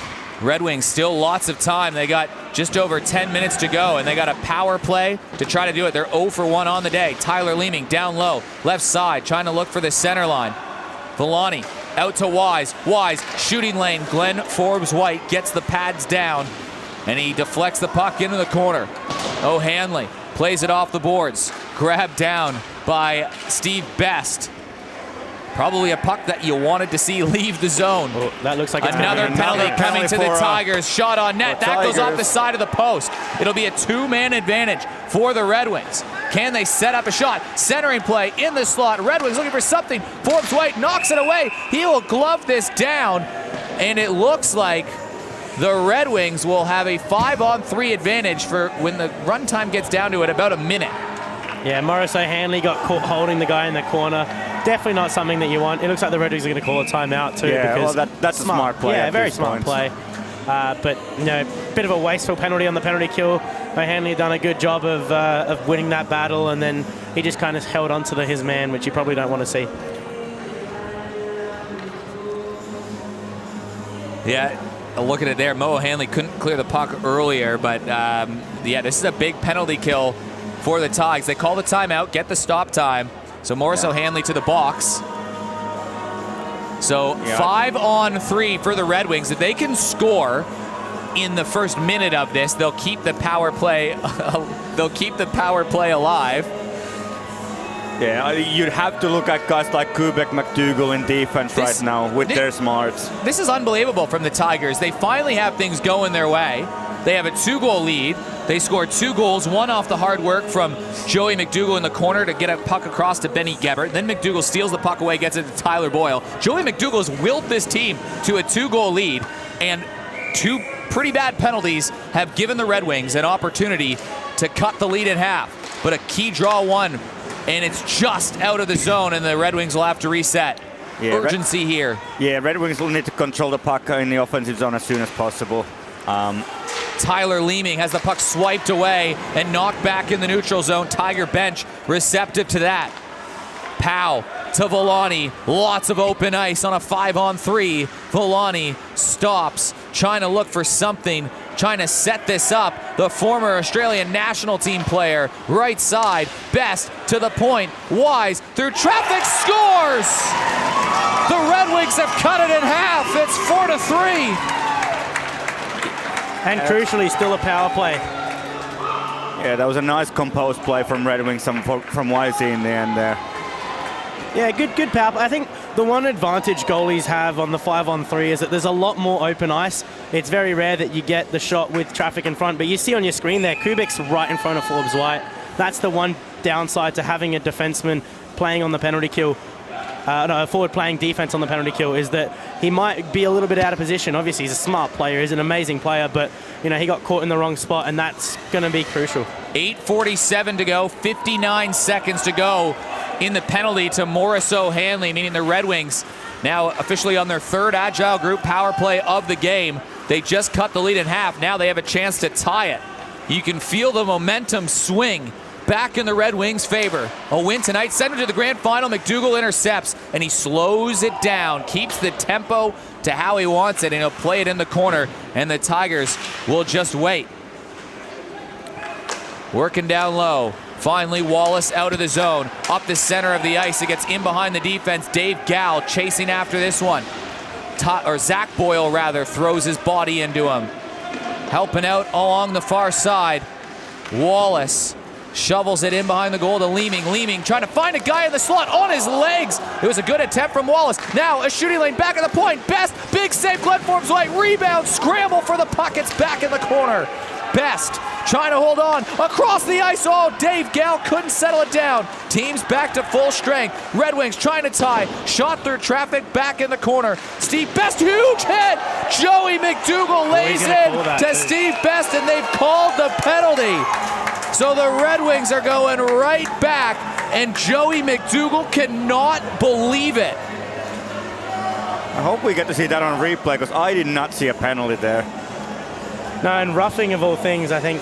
I guess the push, like, do you call that a rough? But 7 minutes to go in a 1-goal game in the semi-final, you know, if you call that if it stops a goal-scoring chance, but that was, I don't think that was by any means going to be. He played the puck at the same time he hit him.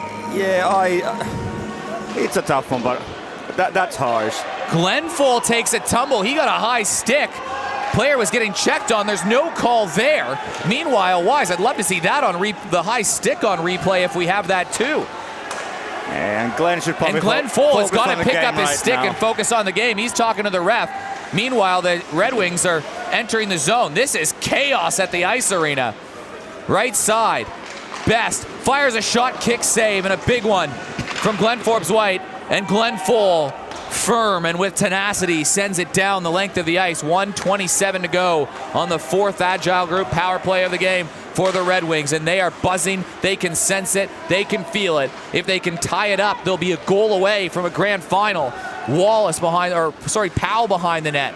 Powell to Adam Wise. He just scored moments ago. Powell back down low. Left side, Powell, shot on net. Forbes-White comes out and greets it. A rebound that no one could get their stick on. Rivers back to Wise through traffic. Tip puck. It was dangerous, but it goes into the corner. 54 seconds to go in the power play. Back on the left side. Once again, Villani behind the net, trying to set something up. Full tries to intercept it. It goes to the left side for Rivers. Villani, shot on traffic, tries to go up high, rebound in the slot, bouncing puck. Tigers are going to try to get this away, and they finally clear the zone thanks to Tyler Boyle. Desperation for both teams right here. Tigers trying to force a game 3. Centering puck, Pellerin, he had an open net, and he sent it high. Skirmish on top of the goalies. More chaos ensues, but Jeff Pellerin, what a chance. From the Glenfall almost high stick to that play in front, and Glenn Forbes-White is down, and this looks awkward. Yeah, a lot happened on that play, and I think very unfortunate to see Glenn go down. That was a very awkward collision. No reason that Pellerin should be left open, but then I think that looks like Boyle trips over Forbes-White, and then Gebbert pushes Pellerin onto him. That's not what you want to see. Very awkward. Yeah, and he's gone down with his leg underneath him. That's awkward. And then Boyle giving pushes to Pellerin too. Like, that's not helping Glenn at all. You definitely need to be a little bit more aware, because Tyler's gone and tripped him up behind the play, and then after all of that starts pushing Pellerin into him too. That's really awkward. And definitely not what you want to see. I'll tell you what, this has been one of the most entertaining games of the year, whether it be the Tigers opening the scoring early and then 2 bad turnovers, having the Red Wings take a 2-1 lead. Boyle scoring from the halfway line. Joey McDougall setting up Ben Gebbert in the third to make it 3-2, and then that turnover in front of the net that Joey McDougall caused by hard work on its own made it 4-2. And now a penalty parade, 3 straight for the Tigers have put the Red Wings, thanks to an Adam Wise goal, at 4-3. Maybe a missed call on a high stick on Glenfall, and now Glenn Forbes-White down in front of the net. This has had a little bit of everything, and most importantly, with 5:11 to go, it is an elimination game. And there's a look at Glenfall. He did get cut by a high stick. You can see it right there. Yeah, and look, the refs don't have the benefit of the replay or anything like that, so it's hard to beat up too much on those calls. Obviously, it's something that happened. Neither ref kind of caught a glimpse of it, so there's nothing you can do. You know, there's no point going to argue it other than just letting the refs know that it happened, so they can be a little bit more aware of it next time. But there's really nothing you're going to get out of arguing it. So Glenn Forbes-White, we don't know the extent of his he's obviously roughed up a little bit. The Red Wings, what's the strategy here? If you know the goalie on the other team, that is awkward. Ugh. Yeah. Leg underneath him. But what is the strategy from the Red Wings perspective? Well, as horrible as it sounds, as a Glenn's friend, but everything on net right now. Everything, puck players, everything on net. And I mean, you're playing playoffs now. You're playing to win. If Glenn stays in the net, it's his choice, and you play the game. Well, a couple interesting things on that. Neither team dressed a backup goalie. You definitely think in a playoff game you have to be bringing someone along, because you lose your goalie. What do you do? Well, let's find out. There's the blood on the ice from the Glenn Foll high stick. And the other thing for me is, the goalie's injured his leg. I would not want to see a Red Wing shooting high right now. you have to put pucks low. He's not going to want to drop. He's going to be really awkward on that. As bad as it sounds, you have to exploit that. You know, like Sammy said, it's a playoff game. Nothing else matters right now. It's really, really unfortunate to see Forbes White go down like that, and it sucks to see it as a friend more than anything, because he's played really well today. But this is the Red Wings' chance to put this series to bed. This is going to be a memorable game for whoever wins this one. Whoever leaves the rink tonight as the victor, whether it's the Tigers, they'll say, wow, we just won a crazy one. Let's play Game 3 Sunday. And if the Red Wings come back and win, what a story it will be, down 4-2 late in the third to score late goals to win it. No matter what the ending is, it's a great story for whoever the victor will be. Oh, absolutely. And would you say typical playoff game? This is, you know what, the first game, I'm going to be totally honest, was a little underwhelming in terms of playoff intensity. This game has had it all. There was that great A-grade game before, though, with the Blackhawks and Jokers that went to overtime where Julian Friedrich scored the winner. So that game didn't disappoint, but this one... And they've got a game 2. Wow. 4 minutes put on the boards. Max Rivers is in the box. That's huge. That's interesting, though. I didn't see him involved at all in that play. No.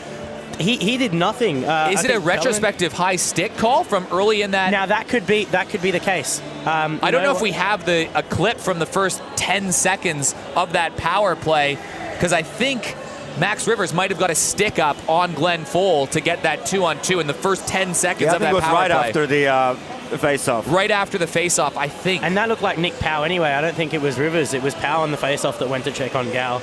But either way, Max Rivers is in the box, and Joey McDougall has another minute 9 on there, and 6:11 put back on the clock.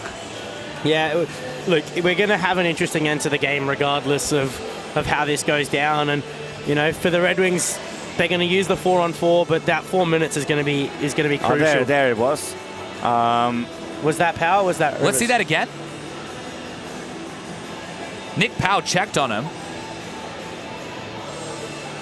Off the draw, Nick Powell. Yeah. Oh, that is a big missed high stick. I know it wasn't intentional, but it also had 2+2 on the blood. That's a big missed call on the power play.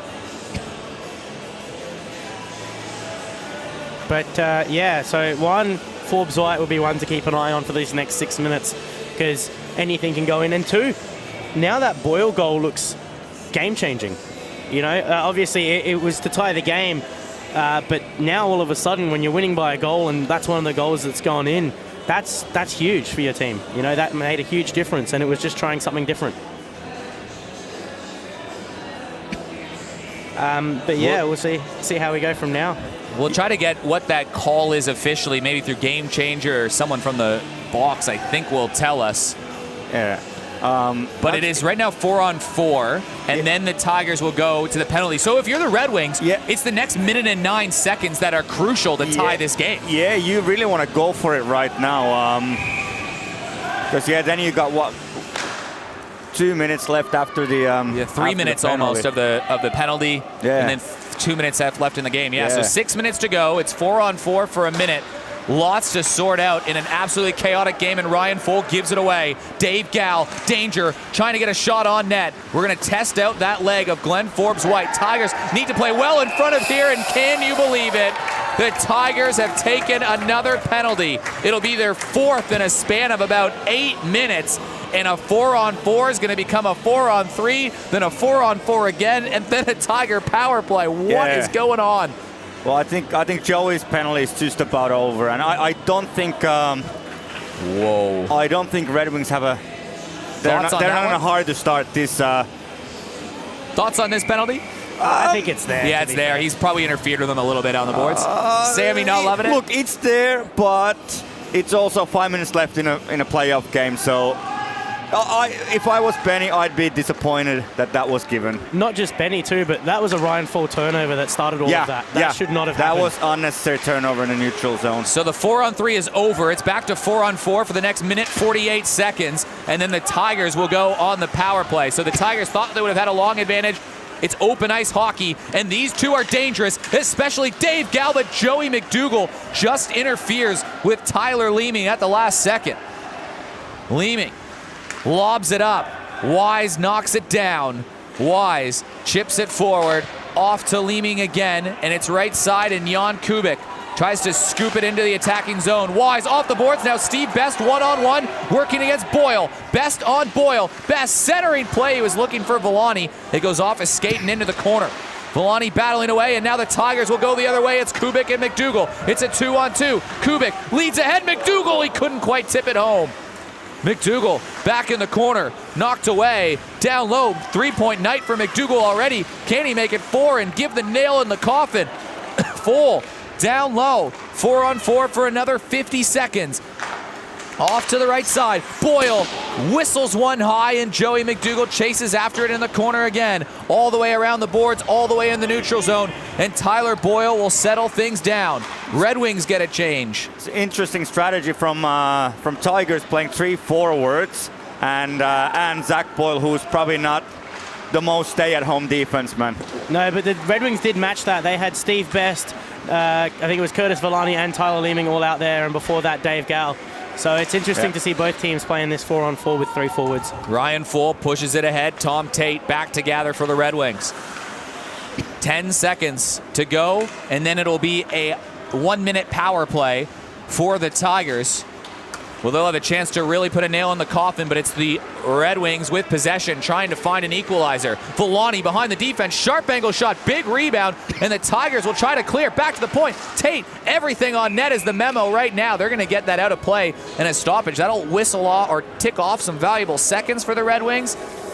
Yeah, but it also ticks off the time overall. So that's true. It's an interesting finish to the game for sure.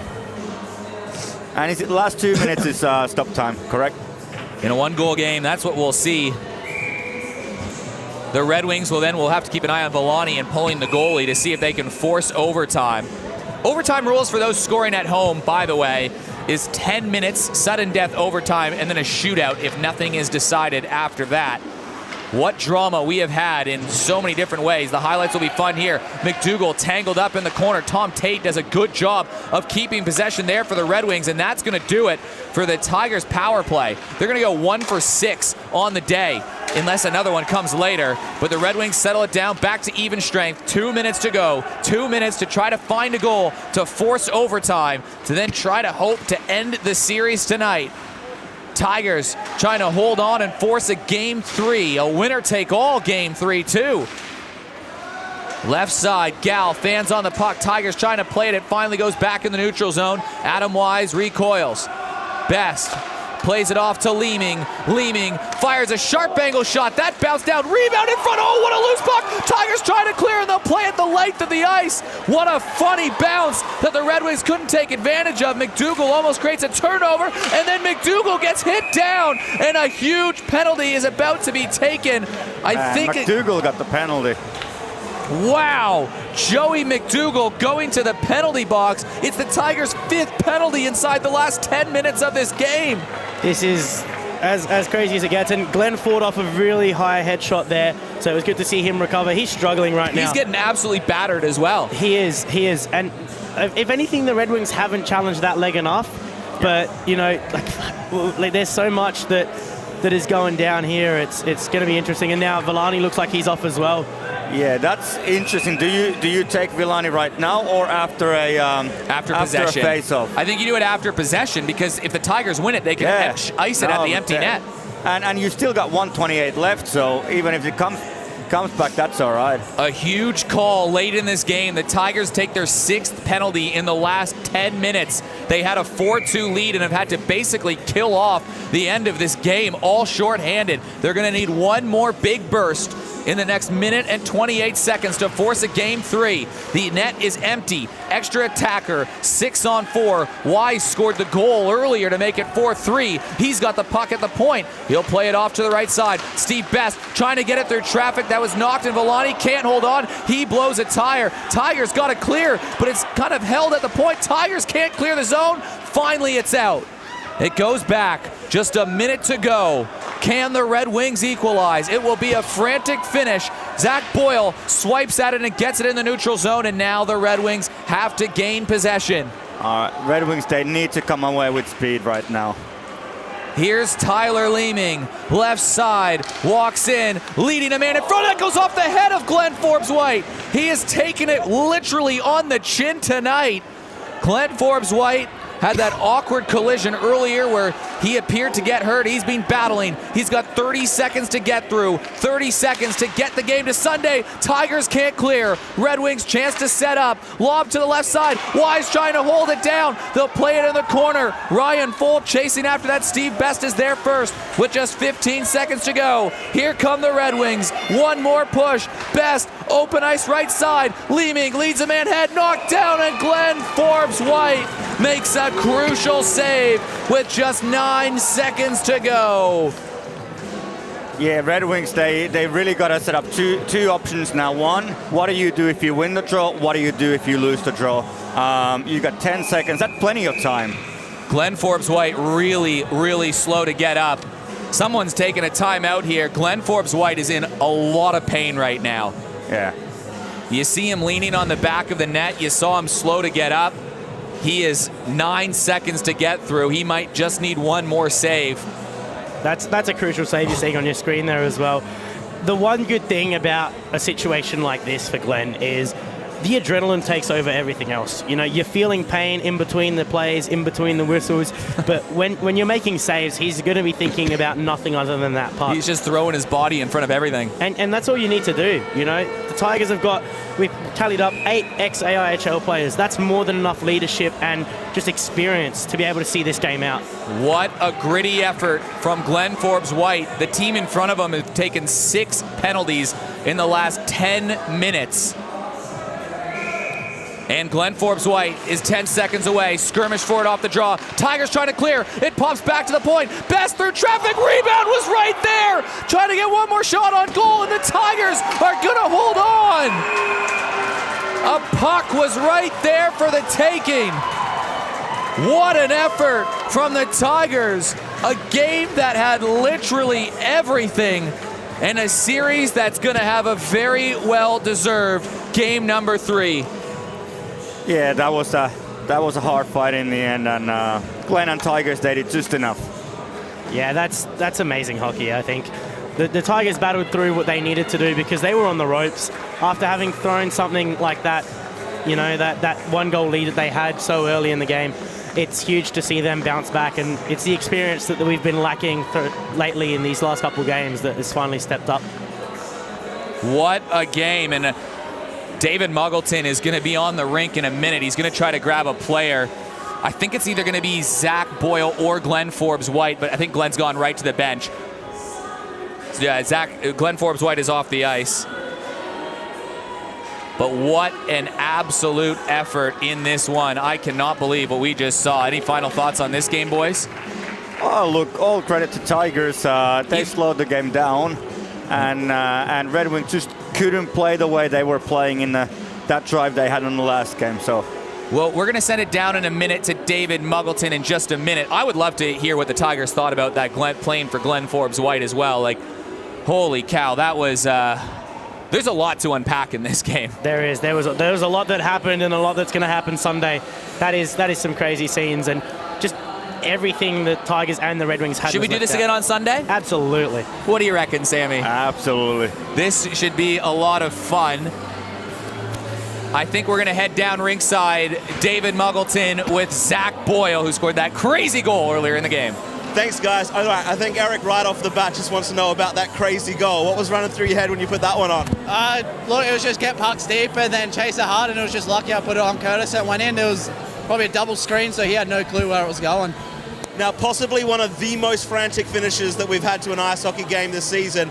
Run me through what was going through everyone's heads, especially a defender in those last few minutes. Just help Glenn get through the rest of the game. He was feeling it after that little run in, so just get pucks out, help him block shots, and get through those last couple minutes.